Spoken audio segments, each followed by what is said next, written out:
السلام علیکم ورحمۃ اللہ وبرکاتہ رب اشرح لی صدری ویسر لی امری واحلل عقدۃ من لسانی یفقہوا قولی ربنا زدنا علما اللہم فقہنا فی الدین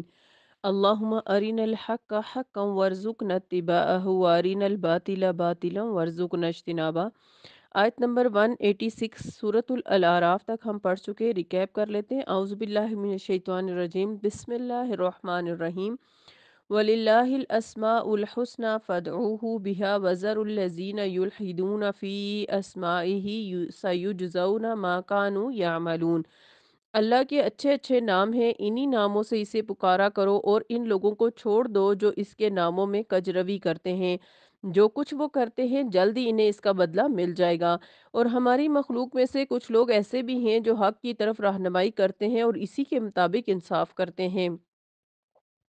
اور جن لوگوں نے ہماری آیات کو جھٹلایا انہیں ہم اس طرح بتدریج تباہی کی طرف لے جائیں گے کہ انہیں خبر بھی نہیں ہو سکے گی، اور میں انہیں ڈھیل دے رہا ہوں، یقیناً میری تدبیر کا کوئی توڑ نہیں۔ کیا انہوں نے کبھی نہیں سوچا کہ ان کے ساتھی محمد صلی اللہ علیہ وسلم کو کوئی جنون نہیں؟ وہ تو محض ایک کھلم کھلا ڈرانے والے ہیں۔ کیا انہوں نے آسمان اور زمین کی حکومت اور جو چیز بھی اللہ نے پیدا کی ہے ان میں کبھی غور نہیں کیا؟ اور کیا یہ بھی نہیں سوچا کہ شاید ان کی زندگی کی مدت قریب آ لگی ہو، یعنی ختم ہو رہی ہو؟ تو پھر پیغمبر کی اس تنبیہ کے بعد اور کون سی بات جس پر یہ ایمان لائیں گے؟ جسے اللہ گمراہ کرے اسے کوئی ہدایت دینے والا نہیں، اور وہ انہیں ان کی سرکشی میں چھوڑ رہا ہے، سر ٹکراتے پھریں۔ آیت نمبر 187 آج کی آیت۔ یسألونک عن الساعة ایان مرساها قل انما علمها عند ربی لا یجلیها لوقتها الا هو ثقلت فی السماوات والارض لا تأتیہم الا بغتة یسألونک کأنک حفی عنها قل انما علمها عند اللہ ولکن اکثر الناس لا یعلمون۔ لوگ آپ صلی اللہ علیہ وسلم سے پوچھتے ہیں قیامت کب قائم ہوگی؟ آپ صلی اللہ علیہ وسلم ان سے کہیے یہ بات تو میرا پروردگار ہی جانتا ہے، وہی اسے اس کے وقت پر ظاہر کرے گا، اور یہ آسمانوں اور زمین کا بڑا بھاری حادثہ ہوگا جو یکدم تم پر آن پڑے گا۔ لوگ آپ سے یوں پوچھتے ہیں جیسے آپ صلی اللہ علیہ وسلم ہر وقت اس کی ٹو میں لگے ہوں۔ ان سے کہیے کہ اس کا علم اللہ ہی کو ہے، مگر اکثر لوگ حقیقت کو نہیں جانتے۔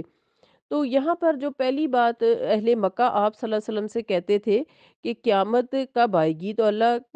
تعالیٰ نے یہاں اس آیت میں یہ بتایا کہ ایک تو اس کا اصل وقت صرف اللہ کو پتہ ہے، اور دوسرا وہ اچانک آئے گی۔ قیامت کے اس بڑے حادثے کی بہت سی علامات قرآن پاک میں مذکور ہیں، مثلاً زمین شدید زلزلے اور متواتر جھٹکے آئیں گے زمین پر، اور انسان حیرت سے یہ پوچھے گا کہ آج اس زمین کو کیا ہو گیا ہے۔ ستارے بے نور ہو جائیں گے اور سورج کی بساط لپیٹ دی جائے گی، پہاڑ دھنکی ہوئی روئی کی طرح ادھر ادھر اڑنے لگیں گے، اور ایسے ہی بہت سی باتیں یکدم ظاہر ہونے لگیں گی۔ سیدنا ابو ہریرہ رضی اللہ عنہ کہتے ہیں کہ رسول اللہ صلی اللہ علیہ وسلم نے فرمایا قیامت یوں اچانک واقع ہوگی کہ دو آدمیوں نے اپنے درمیان کپڑا پھیلا رکھا ہوگا اور وہ اس کی خرید و فروخت نہیں کر سکیں گے، نہ اسے لپیٹ سکیں گے، اور ایک آدمی اپنی اونٹنی کا دودھ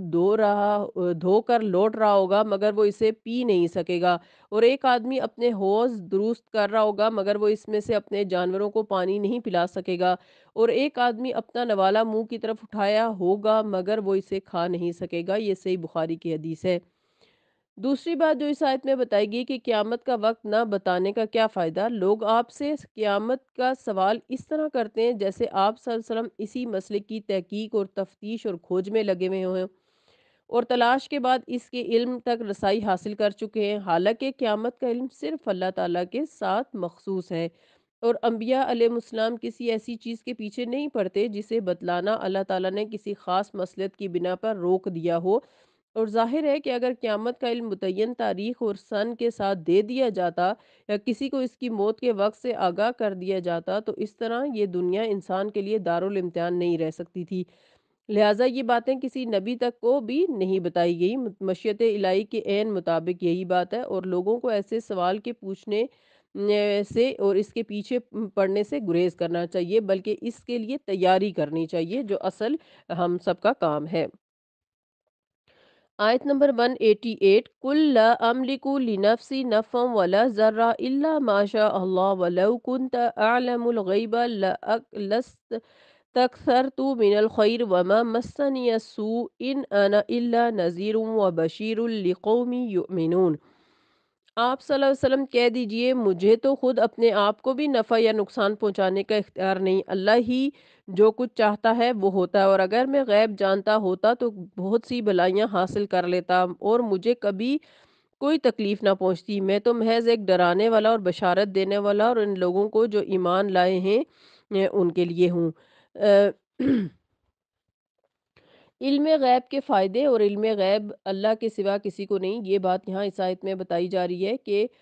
اللہ تعالیٰ نے علم غیب کے دو فائدے بتائے ہیں۔ ایک یہ کہ غیب جاننے والا اپنے لیے بہت سی بھلائیاں جمع کر سکتا ہے۔ مثلا ایک عام مثال لے لے کہ اگر کسی کو یہ بات یقینی طور پر معلوم ہو جائے کہ فلاں وقت فلاں چیز کا ریٹ اس حد تک چڑھ جائے گا تو وہ آسانی سے بہت نفع حاصل کر سکتا ہے اور بہت سا مال اور دولت کما سکتا ہے۔ اور دوسرا یہ کہ ایسے شخص کو کوئی تکلیف نہیں پہنچ سکتی، اس لیے کہ وہ بر وقت یا قبل از وقت اس کا علاج سوچ سکتا ہے۔ اللہ تعالیٰ نے اپنے رسول صلی اللہ علیہ وسلم سے فرمایا کہ آپ لوگوں سے کہہ دیجئے کہ میں اپنے نفع نقصان کا بھی کچھ اختیار نہیں رکھتا، تو تمہارا یا دوسروں کے نفع اور نقصان کا کیسے مختار ہو سکتا ہوں۔ اور دوسری بات اس سے یہ معلوم ہوتی ہے کہ جب مجھے اتنا بھی علم غیب حاصل نہیں کہ اپنا ہی نفع نقصان سوچ سکوں، تو قیامت کے واقعہ ہونے کے متعلق آپ کو کیسے بتا سکتا ہوں۔ غیب کی خبریں بتانے والے جو لوگ ہیں، اب اسی معیار پر ان لوگوں کو آپ پرکھ لیجئے جو ستاروں کی گردش سے، ہاتھوں کی لکیر سے، مختلف طریقوں سے فال لینے سے یا جفر و رمل کے علم سے یا اپنے کشف سے علم غیب جاننے کا دعویٰ کرتے ہیں۔ ان کے اس دعوے کی کیا حقیقت ہے؟ مثلا ایک نجومی یا جوتشی فٹ پاتھ پر بیٹھ کر قسمت کی انگوٹھیاں بیچتا اور مختلف طرح سے لوگوں سے ان کی قسمت کے احوال بیان کرتا ہے۔ اگر وہ یہ جانتا ہوتا تو کیا اس کی اپنی یہ حالت زار ہو سکتی تھی کہ وہ فٹ پاتھ پہ بیٹھا ہوا ہو؟ کیا وہ چند دنوں میں امیر کبیر نہیں بن سکتا تھا؟ دور نبوی میں کاہن حضرات لوگوں کو غیب کی خبریں بتایا کرتے اور اس غرض سے بڑے بڑے لوگ دور دراز سے ان کے پاس ان کے آستانوں پر آتے اور ان کو بہت سے گراں قدر نذرانے بھی پیش کیا کرتے۔ اسی سلسلے میں آپ صلی اللہ علیہ وسلم نے فرمایا، جو شخص غیب کی خبریں بتلانے والے کے پاس جائے اور اسے کچھ پوچھے تو اس کی 40 دن تک کی نماز قبول نہیں ہوتی۔ یہ صحیح مسلم کی حدیث ہے۔ نیز آپ صلی اللہ علیہ وسلم نے فرمایا، جو کوئی کسی کاہن کے پاس جا کر دریافت کرے پھر اسے سچا سمجھے تو اس نے اس سے اظہار برات کیا جو محمد صلی اللہ علیہ وسلم پر نازل ہوا۔ ان احادیث سے بخوبی معلوم ہو جاتا ہے کہ غیب کی خبریں بتلانے والا خود کافر ہوتا ہے، اس لیے اصل غیب تو صرف اللہ تعالیٰ ہی جانتا ہے۔ آیت نمبر 189، هو الذی خلقکم من نفس واحدۃ وجعل منها زوجها لیسکن الیہا فلما تغشاها حملت حملا خفیفا فمرت به فلما اثقلت دعوا اللہ ربہما لئن آتیتنا صالحا لنکونن من الشاکرین۔ وہی تو ہے جس نے تمہیں ایک جان سے پیدا کیا یعنی آدم علیہ السلام سے، اور اس سے اس کی بیوی یعنی حوا علیہ السلام، تاکہ اس کے ہاں سکون حاصل ہو۔ پھر جب کسی مرد نے اپنی بیوی سے صحبت کی تو اسے ہلکا سا حمل ہو گیا جس کے ساتھ وہ چلتی پھرتی رہی۔ پھر جب وہ بوجھل ہو گئی تو دونوں اپنے پروردگار سے دعا کرنے لگے کہ اگر تو ہمیں تندرست بچہ عطا کرے تو ہم یقیناً تیرے شکر ادا کرنے والوں میں سے ہوں گے۔ یہاں پر اب سب سے پہلے یہ بتایا جا رہا ہے اس آیت میں کہ اللہ تعالیٰ نے آدم علیہ السلام کو پیدا کیا اور ان سے پھر ان کی ساری جو ہے وہ نسل کو پیدا کیا، انہی سے ان کی بیوی حوا علیہ السلام کو جو ہماری والدہ ہیں ان کو پیدا کیا تاکہ وہ اس سے سکون حاصل کرے، یعنی مرد جو ہے وہ اپنی بیوی سے سکون حاصل کرتا ہے۔ اور پھر جب اسی طرح کسی بھی مرد اور عورت کی شادی ہوتی ہے، نکاح ہوتا ہے، اور پھر جب ان کے بیچ میں یعنی ایک جسمانی تعلق قائم ہوتا ہے تو اللہ تعالیٰ اس کے بعد انہیں اولاد کی خوشخبری سے نوازتا ہے۔ تو وہ عورت جو ہے اس حمل کو لے کر چلتی پھرتی ہے یعنی بوجھل ہو جاتی ہے، لیکن اس کے باوجود وہ تمام کام بھی ساتھ ساتھ کرتی رہتی ہے، اور وہ دونوں یعنی وہ جو کپل ہوتا ہے وہ اپنے پروردگار سے پھر اٹھتے بیٹھتے یہی دعا کرتے ہیں کہ اللہ ہمیں تندرست اور صحت مند بچہ عطا فرمانا، تاکہ ہم شکر کرنے والوں میں سے ہوں۔ اور یہ سب کے ساتھ ہوتا ہے کہ جب تک اللہ تعالیٰ اولاد کو دنیا میں لے نہیں آتے، سب ماں باپ کو ایک عجیب سی ٹینشن ہوتی ہے کہ اللہ کرے کہ ہمارا بچہ بالکل خیر و عافیت سے ہو، اور خیر و عافیت سے دنیا میں آئے، اس میں کوئی جسمانی یا ذہنی معذوری نہ ہو، یا اس کو کوئی بھی پرابلم، جیسے کہ آپ دیکھتے ہیں کہ بعض پیرنٹس کے ہاں یہ کیس چل رہا آتا ہے کہ بچے دنیا میں آنے سے پہلے فوت ہو جاتے ہیں یا آ کر فوت ہو جاتے ہیں، اور وہ پھر اس خوشی کو مکمل دیکھ نہیں پاتے، تو اس لیے ہر کپل کو یہ ایک ٹینشن، ایک پریشانی رہتی ہے، اور جب بھی ان کو یہ ہم خوشخبری ملتی ہے پریگننسی کی، تو وہ پھر اللہ تعالیٰ سے دعائیں کرتے ہیں۔ لیکن آگے کیا ہوتا ہے پھر کہ آیت نمبر 190، فلما، پھر جب آتاہما صالحن، جب اللہ انہیں تندرست لڑکا دے دیا اللہ نے، جعل لہو شرکا فیما آتاہم، تو وہ اللہ کی بخشش میں دوسروں کو شریک بنا لیتے ہیں۔ فتعالی اللہ عما یشرکون، جبکہ اللہ ایسی چیزوں سے بلند تر ہے جو یہ لوگ شریک ٹھہراتے ہیں۔ تو اولاد کے بارے میں شرک کے افعال شروع ہو جاتے ہیں۔ پھر سنن ترمذی میں ایک انتہائی کمزور روایت ہے کہ آدم و حوا کے ہاں جو بچے پیدا ہوئے وہ مر جاتے تھے، کیونکہ وہ کمزور الخلق ہوتے تھے۔ ایک دفعہ جب سیدہ حوا کو حمل ہوا تو آدم و حوا دونوں نے اللہ سے دعا کی کہ اگر تندرست بچہ پیدا ہوا تو ہم اللہ کے شکر گزار ہوں گے۔ اسی دوران میں شیطان نے حوا کو پٹی پڑھائی کہ اگر وہ اس ہونے والے بچے کا نام عبد الحارث رکھے تو اس کا بچہ یقیناً تندرست ہوگا اور وہ زندہ رہے گا۔ حارث دراصل اب ابلیس کا نام تھا۔ جب وہ فرشتوں میں ملا ہوا تھا تو اسی نام سے پکارا جاتا تھا۔ چنانچہ حوا نے شیطان سے اس بات کا وعدہ کر لیا اور سیدنا آدم کو بھی اس بات پر راضی کر لیا۔ لیکن جیسے کہ آپ کو بتایا گیا کہ یہ جامعہ ترمذی کی جو حدیث ہے یہ ضعیف حدیث ہے، اور اس پہ بیس نہیں کیا جا سکتا۔ بہرحال اس روایت کو حافظ ابن کثیر نے 3 وجوہ کی بنا پر شدید کمزور قرار دیا، اور حقیقت یہ ہے کہ یہ سارا قصہ اسرائیلیت سے لیا گیا ہے، نیز قرآن ہی کے الفاظ سے یہ قصہ کئی وجوہ پر باطل قرار پاتا ہے، اور وہ یہ ہے کہ جعلہ شرکا سے معلوم ہوتا ہے کہ اللہ کا شریک صرف ایک شیطان ہی نہیں بنایا گیا، بلکہ وہ شرکا ہیں جو ایک جماعت یا کم از کم 2 سے زیادہ ہیں۔ اما یشرکون سے بھی معلوم ہوتا ہے کہ شرک کرنے والے 2 یعنی آدم اور حوا نہ تھے، بلکہ یہ بھی ایک اور جماعت تھی۔ نمبر 3، اگر شیطان ہی کو شریک بنایا تھا تو اس کے لیے من آنا چاہیے تھا جو ذویل عقول کے لیے آتا ہے، حالانکہ یہاں پر ما لکا یخلق شیء کے الفاظ آئے ہیں۔ اللہ تعالیٰ نے آدم علیہ السلام کو سب نام سکھلا دیے تھے، اگر ابلیس یا شیطان کا کوئی نام حارث بھی ہوتا تو وہ آپ کو ضرور معلوم ہونا چاہیے تھا، کیونکہ اسی سے تو براہ راست آپ کی دشمنی ٹھن گئی تھی۔ علاوہ ازیں کسی بھی صحیح سند سے یہ معلوم نہیں ہو سکا کہ سیدنا آدم کے کسی بیٹے کا نام عبد الحارث بھی تھا۔ اس آیت کے مخاطب دراصل مشرکین مکہ ہیں۔ آیت کے شروع میں سیدنا آدم علیہ السلام اور حوا کے بارے میں ذکر خفی یعنی معمولی سی جھلک ہے، قطعی اور یقینی نہیں۔ البتہ بعد میں روئے سخن اور دور نبوی کے مشرکین کی طرف مڑ گئی بات،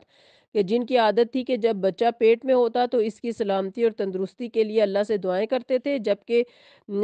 جب وہ بچہ صحیح سالم پیدا ہو جاتا تو اللہ کے صدقے میں دوسروں کو بھی شکریہ میں حصہ دار ٹھہرا لیتے، اور ان کے ایسے ایسے نام رکھ لیتے جن میں شرک پایا جاتا، مثلا عبد الشمس، عبد العزا، عبد مناف وغیرہ، یعنی عبد الشمس کا مطلب ہوتا ہے سورج کا بیٹا، عبد العزا ان کا ایک بزرگ کا نام تھا جس کے نام پہ انہوں نے بت بنا لیا تھا، اس کا بیٹا عبد مناف بھی ان کا ایک بت تھا، اور پھر اس کی نظر و نیاز بھی دیتے اور اپنے دیوی دیوتاؤں کے آستانوں پر چڑھایا کرتے۔ یہ حالت تو دور نبوی کے مشرکین کی تھی، مگر آج کے دور کے مشرکین جو خود مسلمان ہونے کا دعویٰ کرتے ہیں، ان مشرکوں سے 4 ہاتھ آگے نکل گئے ہیں۔ وہ کیسے؟ وہ اس طرح کہ یہ اولاد بھی غیروں سے مانگتے ہیں، حمل کے دوران میں منتیں بھی غیروں کے نام ہی کی مانتے ہیں، اور بچہ پیدا ہونے کے بعد نیاز بھی انہی کے آستانوں پر جا کر چڑھاتے ہیں، اور نام میں بھی مشرکانہ صفات رکھتے ہیں، جیسے پیراں دتا، پیر بخش، رسول بخش، غلام رسول، اور پھر یہ موحد کے موحد، مسلمان کے مسلمان ہی رہتے ہیں، یعنی خود کو مسلمان کہنے کے باوجود سراسر اللہ تعالیٰ کے ساتھ شرک کرتے ہیں۔ اب دیکھیے اس آیت میں ہمارے سیکھنے کی کیا بات ہے کہ ہمیں اولاد بھی اللہ سے مانگنی چاہیے، اور جب اللہ اولاد کی خوشخبری دے تو اولاد ہی کو یعنی اللہ کا فرما بردار بنانا چاہیے اور اللہ کا شکر ادا کرنا چاہیے جب اللہ تعالیٰ صحیح سلامت اولاد دے دیں۔ یہی اصل طریقہ ہے، لیکن اس دور کے مشرکین اور آج کے سو کالڈ مسلمز جو ہیں وہ سراسر شرک پر راضی ہیں اور شرک کرنے ہی میں لگے ہوئے ہیں۔ تو ان سب چیزوں سے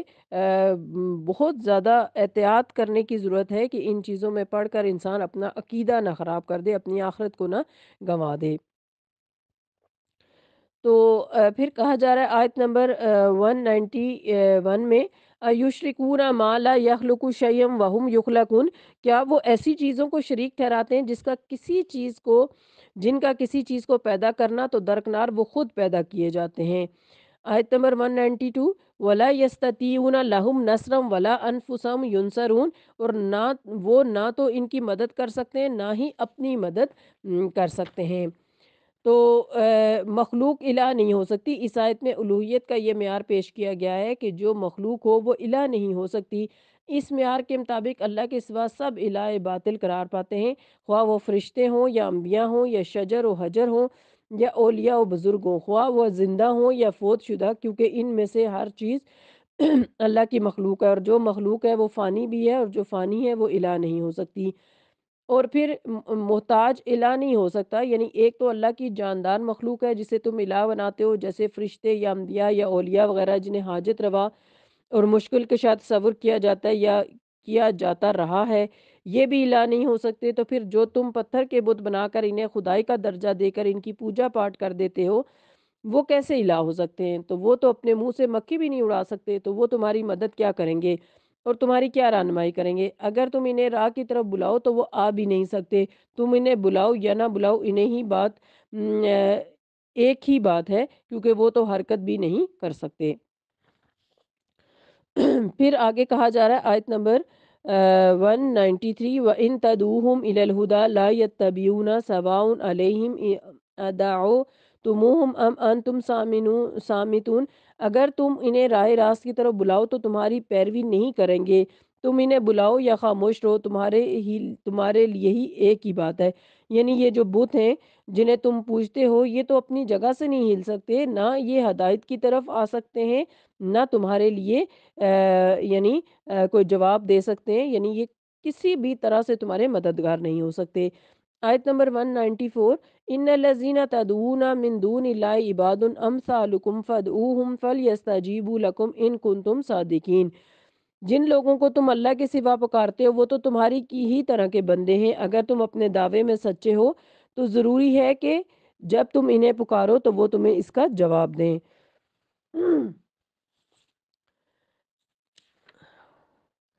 یعنی جو پکار نہ سن سکے وہ الہ کیسے ہو سکتا ہے؟ یہ دوسری قسم کے الہ ہیں، یعنی وہ انبیاء اور بزرگ جو فوت ہو چکے ہیں، انہیں حاجت روا مشکل کشا سمجھ کر پکارا جاتا ہے، اس لیے کہ پتھر کے بتوں کے لیے عباد کا لفظ استعمال نہیں ہوتا، اور ان کے الہ ہونے کی تردید کے لیے یہ بات کافی ہے کہ جب تم انہیں پکارتے ہو تو وہ جواب بھی نہیں دے سکتے اور تمہارے ہی جیسے ہیں، تم سے کوئی بالا تر مخلوق نہیں ہے۔ آیت نمبر 95 میں فرمایا الہم ارجل یمشون بہا ام لہم ایدن یبطشون بہا ام لہم اعین یبصرون بہا ام لہم اذان یسمعون بہا قل ادعوا شرکاءکم ثم کیدونی فلا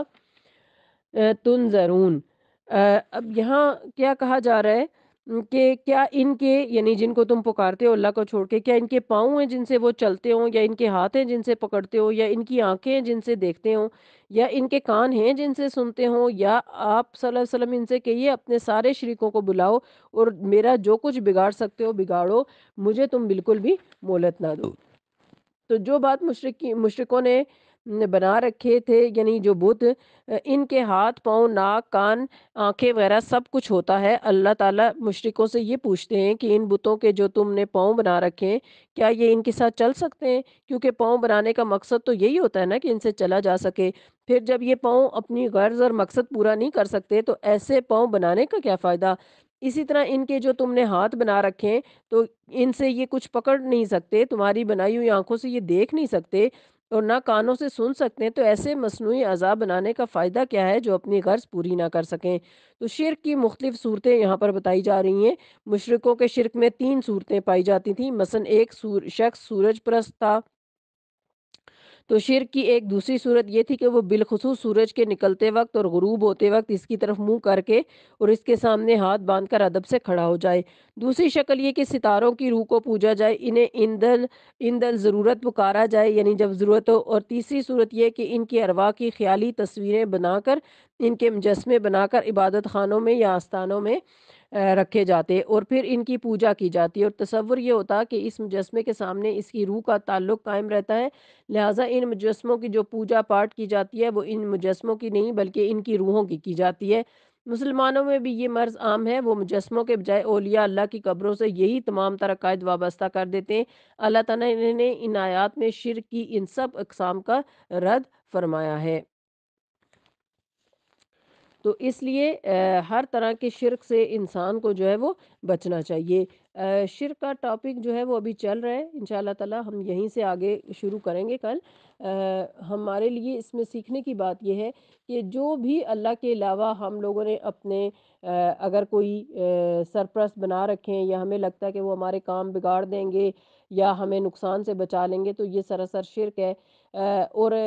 شرک صرف یہی نہیں ہوتا کہ آپ قبروں والوں کو یا بتوں کو سامنے رکھ کے پوجیں، بلکہ ہر وہ چیز شرک ہے، ہر دور کا اپنا اپنا شرک ہوتا ہے۔ تو ہر وہ چیز شرک میں آ جاتی ہے جسے آپ اللہ سے زیادہ اہمیت دیتے ہو۔ مثلا اب یہ ہم سب کو خود سوچنا چاہیے کہ کیا میری خواہشات، یعنی کیونکہ قرآن پاک میں خواہشات کو بھی الہ کہا گیا ہے کہ کیا تم نے اس شخص کو نہیں دیکھا جس نے اپنے خواہش نفس کو اپنا الہ بنا رکھا ہے؟ تو پھر ہمیں سوچنا چاہیے کہ کون سی ایسی چیز ہے جو مجھے اللہ تعالیٰ سے زیادہ پیاری ہے؟ میری جاب، میری پڑھائی، میرا کریئر، میری اولاد، میرا شوہر یا بیوی یا میرا گھر، کون سی ایسی چیز ہے، میری سوسائٹی، میری دوستی جو مجھے اللہ تعالیٰ سے زیادہ پیاری ہے اور میں اللہ تعالیٰ سے زیادہ اس کو وقت دیتی ہوں اور اس کے لیے سب کچھ کرتی ہوں اور اسے میں نے اپنا سارا کارساز بنا رکھا ہے؟ اگر ایسا کچھ بھی ہماری زندگی میں ہے تو ہمیں اسے نکالنا چاہیے اور اپنے دل میں توحید کو لانا چاہیے تاکہ ہم دنیا اور آخرت کی فلاح پا سکیں۔ اللہ تعالیٰ ہمیں کلمہ کن پر یعنی کلمہ لا الہ الا اللہ پر ثابت قدم رکھے، آمین۔ اللہم اغفر لنا وللمؤمنین والمؤمنات والمسلمین والمسلمات، اللہم ثبت بکلمہ لا الہ الا اللہ عند الموت، اللہم وفقنا لما تحب وترضى، اللہم انا نسألک الحسن الخاتمہ۔ سبحانک اللہم وبحمدک، نشہد ان لا الہ الا انت، نستغفرک ونتوب الیک۔ السلام علیکم ورحمۃ اللہ وبرکاتہ۔